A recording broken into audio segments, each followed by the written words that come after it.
Bonjour à toutes et bonjour à tous, bienvenue dans Je vous raconte. Aujourd'hui, je vous raconte le 14 juillet 1789 et la prise de la Bastille.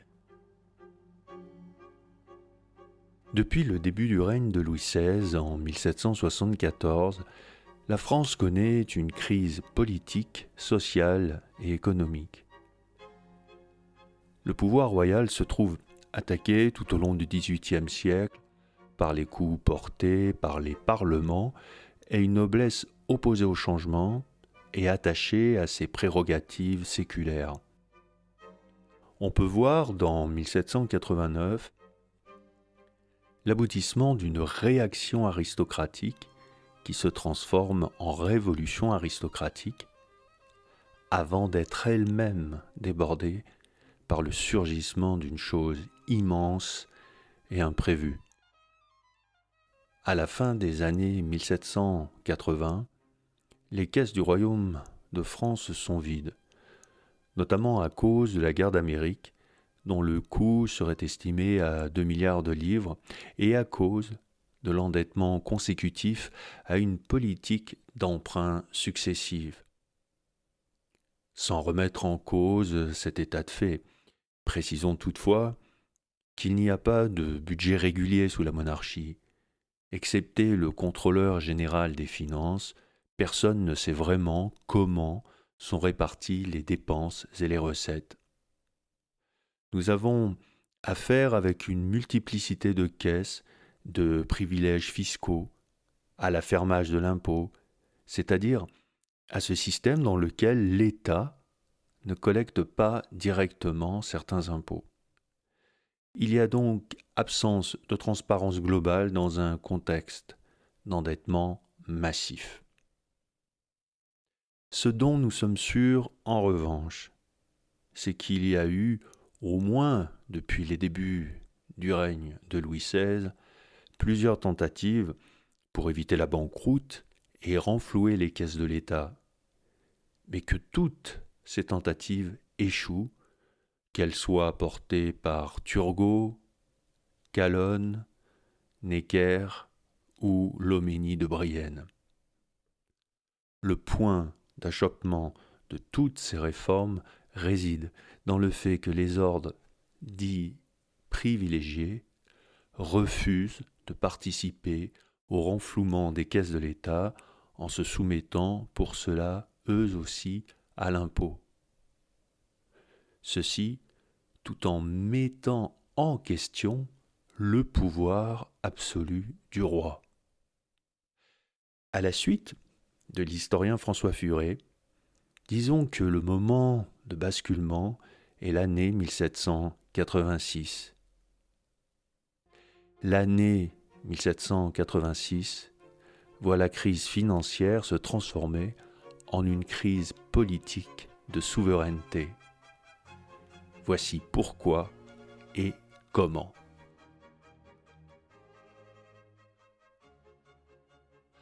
En 1786, face à la crise, Calonne suggère à Louis XVI de réunir l'Assemblée des notables.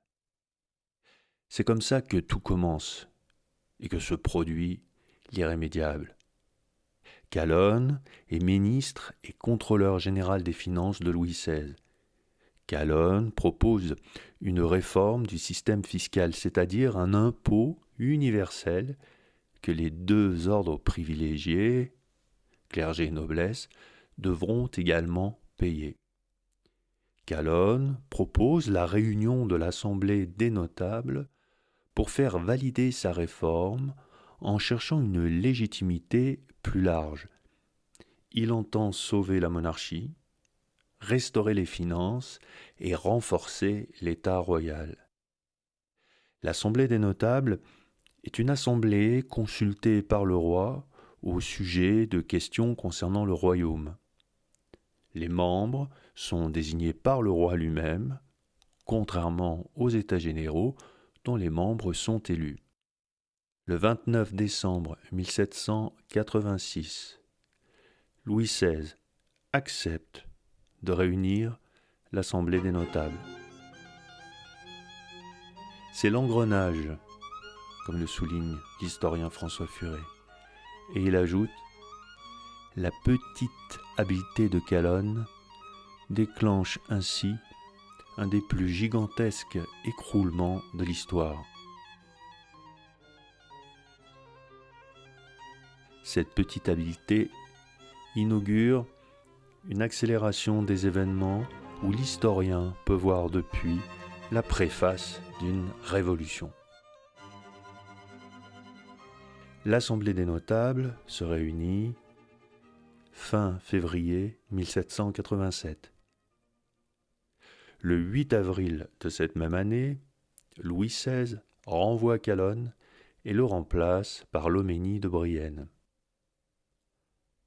En mai 1787, le 21 mai, Lafayette lance déjà l'idée d'une convocation des États généraux. Le 25 mai 1787, l'Assemblée des notables est dissoute. Elle a de toutes les façons refusé les réformes.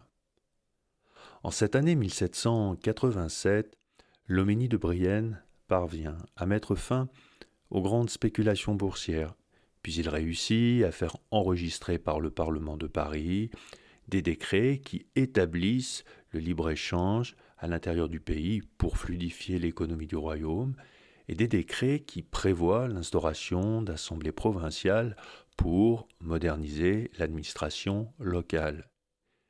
Il est aussi question du rachat des corvées pour atténuer certaines contraintes féodales en les transformant financièrement. Autrement dit, au lieu de fournir un travail obligatoire, le paysan verse une contribution financière. Mais le Parlement de Paris entre en résistance. De juin à août 1787, les parlementaires refusent d'enregistrer les décrets que Loménie de Brienne propose d'appliquer aux droits de timbre et au nouvel impôt foncier général. En juillet 1787, c'est au tour du Parlement de Paris de demander la convocation des États généraux. Loménie de Brienne persuade alors Louis XVI de tenir un lit de justice pour les y contraindre. Conséquence, le 18 août 1787, Louis XVI sévit et les parlementaires sont exilés à Troyes, puis sont rappelés finalement à Paris, après avoir consenti à étendre l'impôt direct à toutes les formes de revenus. La monarchie tente en effet de casser, au moins partiellement, les exemptions fiscales traditionnelles. En septembre 1787, Loménie de Brienne et le Parlement de Paris négocient. En novembre, lors de la séance royale au Parlement de Paris, Louis XVI ordonne l'enregistrement des édits financiers et il exile son cousin Philippe d'Orléans à Villers-Cotterêts. Rappelons que Philippe d'Orléans est prince du sang, cousin du roi, immensément riche et très populaire dans certains milieux opposés à la cour. Louis XVI subit donc l'opposition au sein de sa propre famille. Puis, le Parlement contre-attaque. Le 3 mai 1788, le Parlement de Paris rappelle le roi à l'ordre et à ses devoirs. Le Parlement publie une déclaration des lois fondamentales du royaume pour rappeler que les corps intermédiaires liés à cette société d'ordre constituent le caractère essentiel de la constitution monarchique. Louis XVI doit comprendre, mais le message est bien clair, qu'il n'est pas totalement libre de gouverner comme il l'entend. Le 5 mai de cette même année 1788, le roi fait arrêter 2 conseillers du Parlement, Duval d'Épremesnil et Goualard de Montsabert. Cette arrestation donne l'image d'un pouvoir autoritaire, inquiet et de plus en plus en conflit avec les élites traditionnelles du royaume. Durant le mois de mai 1788, la grogne des parlementaires parisiens gagne les provinces du royaume. Le meilleur exemple en est la Journée des Tuiles à Grenoble, le 7 juin 1788. À Grenoble, la contestation quitte le seul terrain purement institutionnel, car la population entre dans la lutte et, disons-le, la violence apparaît déjà. En juillet 1788, le Conseil du roi prescrit de faire des recherches sur les États généraux précédents. Rappelons que les États généraux ne se sont plus réunis depuis 1614. Personne ou presque ne sait exactement comment ils doivent fonctionner. Les règles ne sont plus évidentes, les pratiques politiques ont vieilli et surtout la société française a profondément changé depuis le début du XVIIe siècle. Quelle chose étrange que cette requête des parlementaires. Pourquoi aller chercher dans un passé aussi lointain une solution à des problèmes pourtant bien actuels? Le 21 janvier, tiens, en province, se tient l'assemblée de Visil, à côté de Grenoble. Après la journée des Tuiles, les élites dauphinoises se réunissent et réclament le rappel des parlements, des libertés provinciales et surtout, elles aussi, elles demandent la convocation des États généraux. Le 8 août 1788, les États généraux sont convoqués pour le 1er mai 1789. À ce moment-là, Louis XVI apparaît-il comme juste, respectueux du droit? Apparaît-il conciliant? Apparaît-il faible? Les contemporains avaient-ils entrevu ce qui était en train de se jouer à ce moment-là? Certains esprits éclairés avaient-ils perçu les différentes options qui allaient s'offrir à eux et évalué les risques encourus? Qu'est-ce que ces hommes-là avaient donc en tête? Les 24 et 26 août 1788, Louis XVI renvoie Loménie de Brienne et rappelle celui qu'on lui réclame, Necker. Louis XVI tient compte visiblement de cette opinion publique perceptible dans les pamphlets, à travers les salons, les journaux, les cafés, les rumeurs, cette opinion qui s'installe progressivement tout au long du XVIIIe siècle, avec l'idée selon laquelle, dorénavant, la société pense et juge. En septembre, les parlements sont rétablis. Le Parlement de Paris demande que les États généraux soient convoqués dans les formes anciennes de 1614, c'est-à-dire d'il y a 175 ans. Le roi, encore hésitant, convoque toutefois le 5 octobre 88 une seconde assemblée des notables qui se réunit le 6 novembre. La seconde assemblée des notables doit notamment réfléchir aux modalités de la future réunion des États généraux. Une question domine rapidement les débats. Quelle place accorder aux tiers? Les notables, majoritairement issus des ordres privilégiés, restent réticents. Pourtant, en décembre 88, le Conseil du roi finit par se prononcer par le doublement de la représentation du tiers. Il semble plutôt normal que le tiers, qui représente l'immense majorité de la population du royaume, ait autant de représentants que chacun des deux ordres privilégiés. Le tiers, c'est 98% de la population. Et comme l'écrit Sieyès, le tiers, c'est tout. Nous voilà donc maintenant, en cette fameuse année 1789, la grande année de la réunion des États généraux, la grande année du basculement qui fait entrer la France dans l'aventure révolutionnaire. Cette demande insistante de convocation de la part des parlements et de l'aristocratie a pour but de différer les décisions à prendre et de donner une légitimité aux aristocrates, notables et parlementaires qui refusent toute réforme. S'il faut créer de nouveaux impôts, les États généraux seront seuls légitimes à le faire. Le roi espère alors faire entendre raison à ses peuples, mais surtout aux ordres privilégiés qui refusent non seulement de renflouer les caisses de l'État, mais qui plus est, nous l'avons dit, mettent en question le pouvoir absolu du roi. En janvier 1789, à la fin du mois de janvier 1789, on met en place le règlement électoral des États généraux.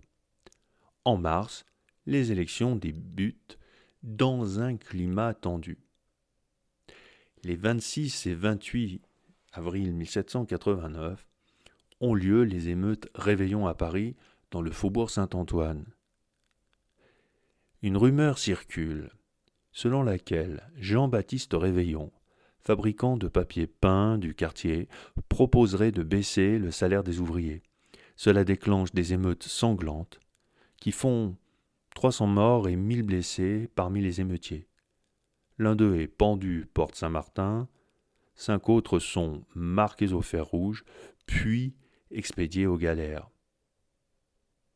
Et puis, le 4 mai se tient la procession d'ouverture des États généraux à Versailles. Vers quoi marchent donc ces représentants? Nous n'allons pas tarder à le savoir. Le 5 mai est le jour d'ouverture des États généraux, le 5 mai 1789. On en attend énormément. Hormis les ordres privilégiés, on veut des lois et le droit à une existence digne, sans pour autant rejeter la personne du roi. Necker aurait voulu que les États se réunissent à Paris, mais Louis XVI a préféré Versailles à cause des chasses. Première erreur commise par le roi selon l'historien Albert Mathiès, car de ce fait, les hommes du tiers voient, malgré la crise financière, le luxe dans lequel vit la monarchie. Les députés du tiers ont maintenant tout loisir d'observer, de scruter cette cour ruineuse qui dévore la nation, dixit l'historien. Albert Mathiès insiste aussi sur le ridicule du cérémonial d'un autre temps qui a entouré l'ouverture des États généraux. À propos de la séance d'ouverture du 5 mai, non sans ironie, Albert Mathiès évoque aussi le ton larmoyant de Louis XVI. Celui-ci prévient qu'il ne faut pas se perdre dans les innovations hasardeuses. Pour lui, le concours des États généraux doit seulement aider à trouver un moyen pour remplir les caisses de l'État, et rien de plus. Seulement ça, et rien d'autre. Et après, tout le monde retournera dans ses provinces. Ce jour-là, Necker présente un pâle rapport de la situation. Son discours est long, technique, financier, sans réponse politique claire. Conséquence, les députés se demandent à quoi bon on les a fait venir ici. Tout ça pour ça. Les questions à régler seront-elles limitées à la seule question de l'impôt et des finances? Les États généraux seront-ils l'occasion de donner de nouvelles règles politiques au pays? On ne sait par quel processus mystérieux de l'esprit, les députés du tiers, dès le lendemain, 6 mai, demandent la vérification en commun des pouvoirs des députés des trois ordres. Ce jour-là, le tiers se baptise commune. Le tiers n'a pas attendu le roi et s'aventure au-delà de ce qui était, disons, convenu. C'est le début de ce long mois de mai 1789, celui de la révolution passive du tiers. Plus déterminé que jamais, le 10 juin, le tiers décide de commencer seul la vérification des pouvoirs. Selon l'expression d'Albert Mathiez, si le tiers veut triompher des privilèges, il ne doit compter que sur lui-même. Le 13 juin, premier fléchissement du côté du clergé. 3 curés poitevins quittent la chambre du clergé pour rejoindre le tiers. Et le 17 juin, le tiers se constitue en Assemblée nationale à l'appel de CIS.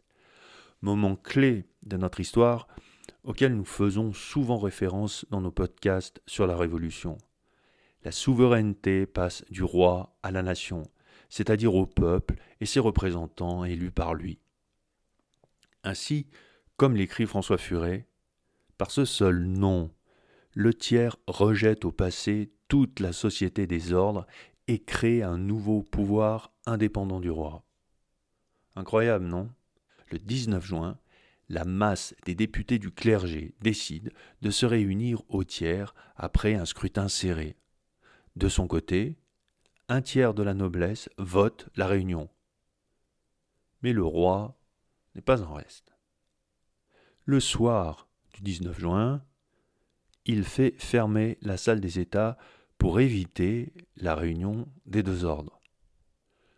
Petit moyen dans de telles circonstances, persifle Albert Mathiez. Le 20 juin, les députés trouvent donc porte close et se dirigent vers le jeu de paume. Ici, Mounier propose de prêter le serment immortel, de ne jamais se séparer. Tous les députés jurèrent, sauf un, Martin Doche, député de Carcassonne. Le 23 juin, en séance royale, Louis XVI clarifie sa position. Il expose son programme. Ce que dit le roi, il accorde le consentement de l'impôt et des emprunts par les États. Il accorde la liberté individuelle et celle de la presse. Il dit oui à la décentralisation administrative. Il souhaite que les privilégiés acceptent l'égalité fiscale. Mais il ne dit rien sur l'admission de tous à tous les emplois. Il n'envisage le vote par tête que dans certains cas, et pour tout ce qui a trait aux futurs États généraux. Louis XVI maintient les hiérarchies de la société aristocratique. Le roi récuse l'égalité des droits. Il n'accepte que les réformes qui ont l'agrément de la noblesse. Il ordonne aux ordres de siéger séparément. La séance terminée, les députés du tiers et une partie de ceux du clergé refusent de quitter la salle contrairement aux ordres du roi. Du point de vue d'Albert Mathiez, Louis XVI n'a pas l'intention de se plier à la nouvelle situation politique. Il se rapproche donc des privilégiés et de la résistance.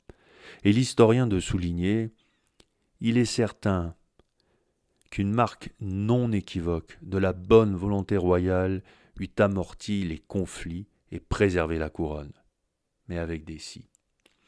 On peut ajouter qu'entre la fin juin et le 10 juillet 1789, du côté de Versailles, on est décidé à ne pas céder. Louis XVI laisse se développer une politique de concentration militaire autour de Paris. On ne sait jamais. Et cela effraie tout à la fois la foule parisienne et les députés de Versailles. Ce 23 juin 1789, Louis XVI, après avoir fait son exposé, quitte l'Assemblée, suivi des députés de la noblesse et du clergé. Alors, le jeune marquis de Dreux-Brézé, 27 ans, maître de cérémonie, se plante devant le tiers et dit « Messieurs, vous connaissez les intentions du roi. » Et Bailly répond « La nation assemblée ne peut recevoir d'ordre. Sieyès, moqueur, vous êtes aujourd'hui ce que vous étiez hier. Et Mirabeau de renchérir, nous ne quitterons nos places que par la force des baïonnettes. » l'Assemblée décide qu'elle persiste dans ses précédents arrêtés et décrète l'inviolabilité de ses membres. On n'est jamais mieux servi que par soi-même. Le 23 juin, 47 députés de la noblesse rejoignent le tiers. Le 27 juin, revirement. Le roi accepte le fait accompli et demande au clergé et à la noblesse de se réunir au tiers. Le soir du 27 juin 1789, l'Assemblée est devenue de facto constituante. Et le sait-elle déjà, avant de devenir officiellement constituante, quelques jours plus tard, le 9 juillet. Mais tout n'est pas réglé pour autant. D'ailleurs, pourquoi imaginer que les choses pourraient en rester là ? Le grand cycle de la Révolution française n'en est qu'à ses balbutiements. Mais ça, nos amis de 1789 ne le savent pas. Peut-être aurait-il été suffoqué de savoir vers quoi ils emportaient le vieux monde. Où va la Révolution ? C'est ce que nous verrons dans la seconde partie de notre podcast consacré au 14 juillet 1789 et à la prise de la Bastille. Je vous raconte s'achève, je vous remercie de votre attention et je vous dis à bientôt ou à plus tard.